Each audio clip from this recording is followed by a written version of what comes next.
প্রত্যেক এলাকায় কত বিএনপি আছে খুঁজে বের করতে হবে। জিয়া খুনি, খালেদা জিয়া খুনি, তারেক জিয়া খুনি, একটাকেও ছাড়বো না, এটা হলো বাস্তব কথা। এই কথাগুলো আমাদের দেশনেতা জনাব তারেক রহমান কানে একটু বাধা দিতে হবে। আর ওই যে শিলংয়ের যে মালটা আছে না, যেটা বাংলাদেশে আসছে, সালাউল্লাহ না, ওই সালাউদ্দিন, তাকে বারবার স্মরণ করে দিতে হবে।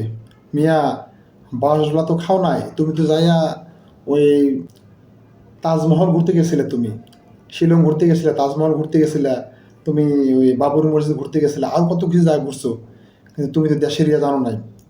দেশের মধ্যে যারা নতুন প্রজন্ম, যারা দেশে স্বাধীন করছে, তারা বুঝছে যে এই ডাইনি কত খারাপ ছিল। তারা সে তার এই বাহিনী দিয়ে কি পরিমাণ অত্যাচার নির্যাতন করছে সাধারণ জনগণের উপর, সাধারণ মানুষের উপর, এই ছাত্রছাত্রীদের উপর। ভিডিওটা ভালো লাগলে অবশ্যই লাইক কমেন্ট শেয়ার করবেন। সবাই ভালো থাকবেন। ধন্যবাদ সবাইকে।